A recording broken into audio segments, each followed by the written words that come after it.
Student question में दिया गया है 1 इज, उसके बाद 4 यहाँ पे स्टेटमेंट दिए गए हैं। बताना है हमें कि 1 के लिए इसमें से चारों स्टेटमेंट में से कौन सा सही होगा।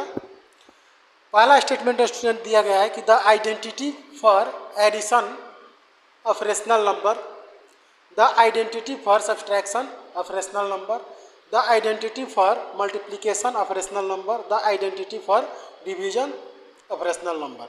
यहाँ पे हमें इन चारों ऑप्शन में से बताना है कि कौन 1 के लिए करेक्ट होगा। तो स्टूडेंट अगर 1 को हम लेते हैं और किसी भी नंबर में ऐड करते हैं तो एक अलग रिजल्ट आता है। जैसे कि मान लीजिए कि हम 3 + 1 करते हैं या 1 + 3 करते हैं तो हमें रिजल्ट जो मिलता है वो 4 होता है। इसी तरह से अगर हम सब्ट्रैक्ट करते हैं 1 को या 1 में से किसी नंबर को, मान लीजिए कि हम 3 - 1 करते हैं तो 2 आता है और 1 - 3 करते हैं तो -2 आता है। यहाँ पे स्टूडेंट अगर हम देखें तो 1 को किसी नंबर में ऐड करते हैं किसी भी तरीक़ा से तो उस नंबर का आइडेंटिटी चेंज हो जाता है। चूँकि 3 में 1 ऐड होता है तो 4 हो जाता है। ठीक इसी तरह से 3 में से 1 सब्ट्रैक्ट होता है तो 2 होता है, या 1 को 3 में से 1 में से 3 को सब्ट्रैक्ट करते हैं तो यहाँ पे -2 आता है। मतलब कि हर कंडीशन में हम 1 को ऐड करते हैं या सब्ट्रैक्ट करते हैं किसी नंबर में तो उसका आइडेंटिटी चेंज हो जाता है।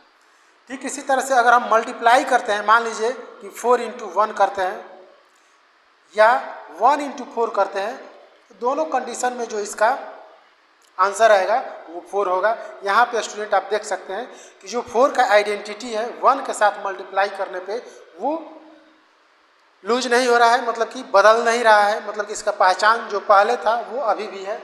इस तरह से हम कह सकते हैं कि जो 1 है उसके लिए ये जो ऑप्शन सी है वो करेक्ट है, the identity for multiplication of rational number.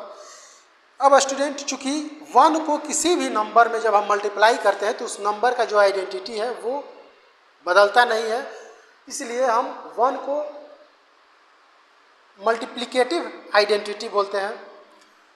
अगर हम डिवीज़न में देखें तो मान लीजिए कि 1 से हम किसी नंबर को डिवाइड करते हैं, जैसे 4 / 1 तो यहाँ पे 4 आएगा, लेकिन अगर 1 को हम 4 से डिवाइड करें तो यहाँ पे 1/4 आएगा। तो इस कंडीशन में यहाँ पर अगर देखेंगे आप तो यहाँ पे जो है 4 का आइडेंटिटी चेंज हो गया।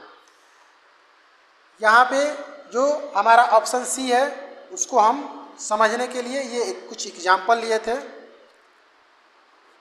कि ये क्यों आखिर करेक्ट है। ये इसीलिए करेक्ट